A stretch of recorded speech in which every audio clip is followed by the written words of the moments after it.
நம்ம முதலமைச்சர் விஜய் அண்ணாவோட இன்னைக்கான மாற்றங்களை பார்க்கலாமா? நேற்று ஒரு அம்மா வந்து தன்னோட குழந்தைய கையில் வச்சுட்டு ஒரு வீடியோ வெளியிட்டிருந்தாங்க. இந்த மாதிரி என்னோட குழந்தைக்கு வந்து கிட்னி ஃபெயிலியர், அவங்களுக்கு வந்து டயாலிசிஸ் பண்ணணும்னு சொல்லிட்டாங்க.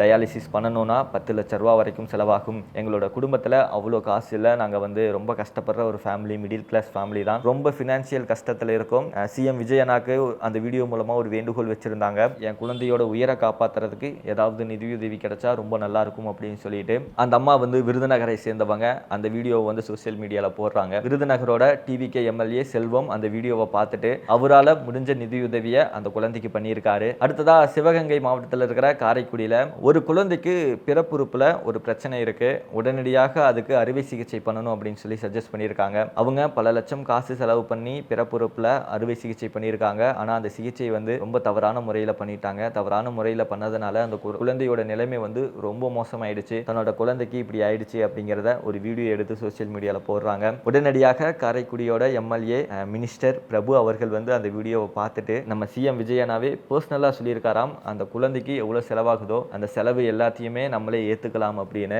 முன்னாடி தப்பாக பண்ணிட்டாங்க, இதுக்கப்புறம் திரும்ப அந்த குழந்தைக்கு அறுவை சிகிச்சை பண்ண போகிறாங்க. அதுக்கான முழு செலவையும் டிவிகே கவர்மெண்ட்டே ஏற்கும் அப்படின்னு சொல்லியிருக்காங்க. அது மட்டும் இல்லாமல் அந்த குழந்தையோட ஃபியூச்சர் நல்லா இருக்கணும் அப்படிங்கிறதுக்காக அந்த குழந்தையோட முழு படிப்பு செலவையும் டிவிகே கவர்மெண்ட்டே ஏற்கும் அப்படின்னு ஒரு வாக்குறுதியும் கொடுத்திருக்காங்க.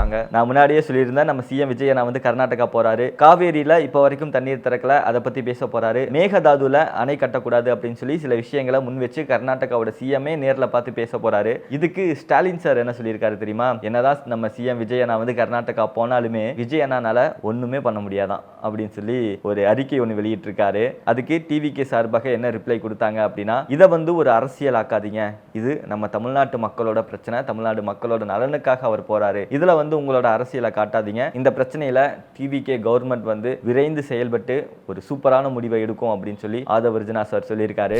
நம்ம விஜய் அண்ணா ஆரம்பிச்ச இந்த சிங்கப்பெண் அதிரடி படை வந்து ரொம்ப சிறப்பாக செயல்பட்டு இருக்காங்க. ஒவ்வொரு வாரமும் ஏதாவது ஒரு மாற்றத்தை அவங்க ஏற்படுத்திக்கிட்டே இருக்காங்க. இந்த வாரம் ஒரு பக்காவான சம்பவத்தை பண்ணியிருக்காங்க. இந்த வாரத்தில் மட்டுமே நிறைய கம்ப்ளைண்ட்ஸ் வந்திருக்கு. அதுல 346 கம்ப்ளைண்ட்ஸை உடனடியாக சால்வ் பண்ணி வச்சிருக்காங்க.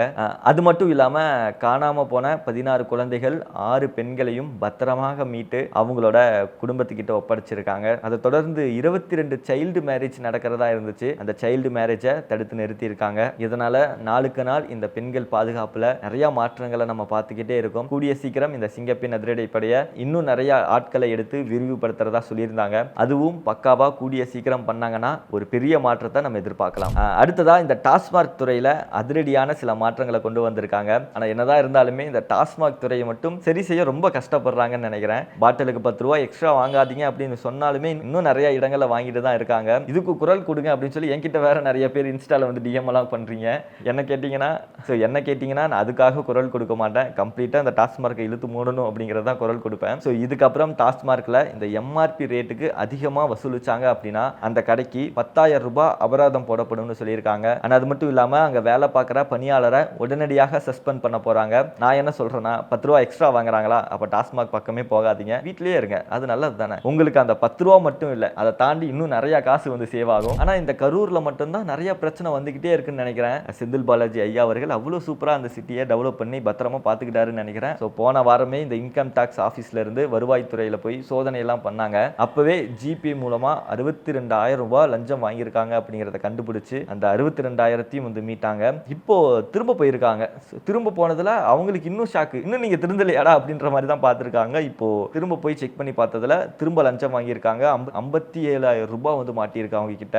ஆனால் அந்த 57,000 ரூபாய் எப்படி மாட்டுச்சு அப்படின்னா, நம்ம காசு கொடுக்குறங்காட்டி தானே அவங்க கிட்ட அவ்வளோ காசு இருக்கு, அவ்வளோ காசு போகுது. அப்போ நம்ம கொடுக்காமையே இருந்தா, நம்ம விஜய் அண்ணாவே சொல்லியிருக்காரு, யாராவது லஞ்சம் கேட்டால் கொடுக்காதீங்க அப்படின்னு. தொடர்ந்து இந்த லஞ்சத்தை ஒழிக்கிறதுக்காக நம்மளோட கவர்மெண்ட் நிறைய முயற்சிகள் எடுத்துட்டு வராங்க. அதுக்கு நம்மளும் சின்னதாக ஒரு கோஆபரேட் பண்ணுவோமே, யாராவது லஞ்சம் கேட்டால் கொடுக்க முடியாதுன்னு சொல்லுவோமே, புகார் பண்ணுவோமே. அப்படி புகார் பண்ணா அவங்க மீது உடனடியாக நடவடிக்கை எடுப்பாங்க இல்லையா? அதனால இதுக்கப்புறம் லஞ்சம் கேட்டாங்கன்னா கொடுக்காம கரெக்டான ஆதாரத்தோட கவர்மெண்ட் கிட்ட தெரியப்படுத்தினீங்கன்னா கண்டிப்பா ஒரு உரிய நடவடிக்கை எடுப்பாங்க. அடுத்ததா செந்தில் பாலாஜி அவர்கள் இவ்வளவு நாளா தலைமறைவா இருந்தாரு. நேத்து தான் ஃபர்ஸ்ட் டைமா ட்ரிப்ளிகேன் போலீஸ் ஸ்டேஷன்ல போய் கையெழுத்து போட்டாரு.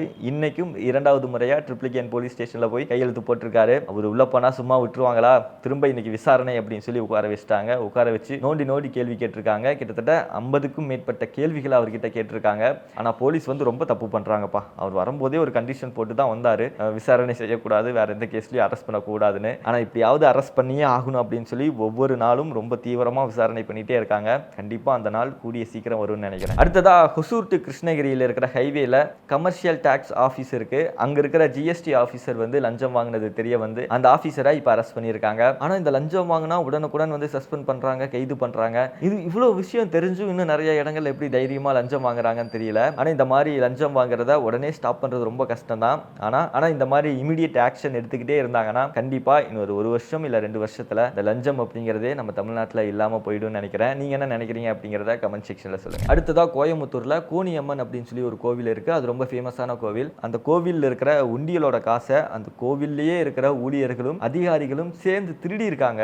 அந்த திருடின விஷயம் கண்டுபிடிச்சு 8 பேரை சஸ்பெண்ட் பண்ணியிருக்காங்க. அடுத்ததாக ஆகஸ்ட் 5ஆம் தேதி பட்ஜெட் தாக்கல் பண்ண போறாங்க இல்லையா? எல்லாரும் பெரிய ஒரு எதிர்பார்ப்போட இருப்பீங்க. அந்த பட்ஜெட் தாக்கல்ல நிறைய விஷயங்கள், நிறைய புதிய திட்டங்களை அறிவிப்பாங்க அப்படின்னு. ஆனா டிவிகே கவர்மெண்டோட சைட்ல இருந்து என்ன முடிவெடுத்திருக்காங்க அப்படின்னா, இப்போதைக்கு கஜானால போதுமான காசு இல்லை, நம்ம கிட்ட போதுமான நிதி இல்லாததுனால பெரிய லெவல் திட்டங்கள், பெரிய மாற்றங்கள் அதெல்லாம் வந்து எதிர்பார்க்க வேணாம். அதை எதிர்பார்த்து யாருமே டிசப்பாயின்மெண்ட் ஆக வேணாம் அப்படின்னு சொல்லியிருக்காங்க.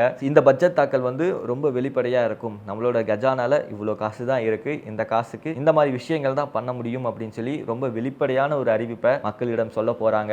அதுல குறிப்பா நம்ம தமிழ்நாட்டோட 20 ஆண்டுகால வளர்ச்சிக்கு தேவையான சில புதிய விஷயங்களை வந்து நம்ம எதிர்பார்க்கலாம் அப்படின்னு சொல்லியிருக்காங்க. அது மட்டும் இல்லாம நம்ம டிவிகே கவர்மெண்ட் சொன்ன ஒன்றும் இல்லை, ஒரு 2 மேனிஃபெஸ்டோ வந்து அதில் இடம்பெற்று இருக்கும், எல்லாமே அதில் இருக்காது அப்படின்னு சொல்லியிருக்காங்க. இப்படி ஒரு நியூஸ் சர்க்குலேட் ஆகிட்டு இருக்கு. ஆனால் ஆகஸ்ட் 5 வரைக்கும் நம்ம வெயிட் பண்ணி தான் பார்க்கணும் என்ன மாதிரி ஒரு பட்ஜெட் தாக்கல் பண்ண போகிறாங்க அப்படின்னு. அடுத்ததாக கோயம்புத்தூரில் இருக்கிற டிஎம்கேவோட கவுன்சிலர் 20 பேர் டிஎம்கே விட்டு விலகிறதா ஒரு முடிவில் இருக்காங்க. இந்த ஒரு விஷயத்தை கோயம்புத்தூர் மாவட்டத்தில் இருக்கிற 22வது வார்டோட கவுன்சிலரே வந்து ரொம்ப ஒரு பரபரப்பாக ஒரு பேட்டி கொடுத்திருக்காரு. அவர் வந்து ராஜினாமா செய்ய போறாரு, அதுக்கான முடிவில் இருக்காரு. அவரை தொடர்ந்து இன்னும் டிஎம்கேல இருக்கிற 20 கவுன்சிலர்கள் ராஜினாமா செய்ய பிளான் பண்ணியிருக்கிறதா அவரே சொல்லியிருக்காரு. அடுத்ததா செங்கோட்டையன் சார் வந்து ஒரு பிரஸ் மீட் கொடுத்திருக்காரு. அந்த பிரஸ் மீட்ல வந்து அந்த காவிரி தொடர்பாக, மேகதாதுல அணை கட்டுறது தொடர்பாக கேள்வியை எழுப்பியிருக்காங்க. ஒரு நம்பிக்கையான பதிலை அவர் கொடுத்திருக்காரு. கர்நாடகாவால மேகதாது அணையில ஒரு செங்கலை கூட எடுத்து வைக்க முடியாது, அதை எடுத்து வைக்கவும் விடமாட்டோம் அப்படின்னு சொல்லி செங்கோட்டையன் சார் சொல்லியிருக்காரு. இந்த ஒரு பதில் கேட்டதுக்கு அப்புறம் பெரிய ஒரு நம்பிக்கை நமக்கு வந்திருக்கு, மேகதாதுல அணை கட்ட விடமாட்டாங்க அப்படின்னு சொல்லி. ஆனா அது அவ்வளவு சீக்கிரம் ஒரு ஈஸியான விஷயம் கிடையாது. ஏன்னா 2 மாநிலத்துக்கும் பெரிய ஒரு பிரச்சனை ஏற்படும் அப்படிங்கிறதுக்காக அவ்வளோ சீக்கிரம் மேகதாதுல அணை கட்ட மாட்டாங்க. அடுத்ததா இன்னொரு விஷயம் கேட்டீங்க அப்படின்னா ரொம்ப ஷாக் ஆயிடுவீங்க. பிஜேபியோட தலைவர் நயினார் நாகேந்திரன் என்ன சொல்லியிருக்காருன்னா, சரத்குமார் சாருக்கு சிஎம்மாக எல்லா தகுதியும் இருக்கு அப்படின்னு சொல்லியிருக்காரு. அதை கேட்டு எனக்கே வந்து நெஞ்சு அடைச்சிருச்சு. என்னங்க சொல்றீங்க, எதை வச்சு சொல்றீங்க அப்படின்னு சொல்லி. ஒருவேளை அவருக்கு சிஎம்மாக எல்லா தகுதியும் இருக்கா, நான் தான் வந்து அதை தப்பா நினைச்சிட்டேனா, நீங்க என்ன நினைக்கிறீங்க அப்படிங்கிறதையும் கமெண்ட் செக்ஷன்ல சொல்லிருங்க. ஸோ இதுதான் இன்னைக்கான விஷயங்கள். இதுல உங்களோட ஃபேவரட் என்ன அப்படிங்கிறத கமெண்ட் செக்ஷனில் சொல்லிடுங்க. நாளைக்கான விஷயங்கள் தெரிஞ்சுக்கணும் அப்படின்னா மறக்காமல் விஜே வசந்தை சப்ஸ்கிரைப் பண்ணி வச்சுக்கோங்க.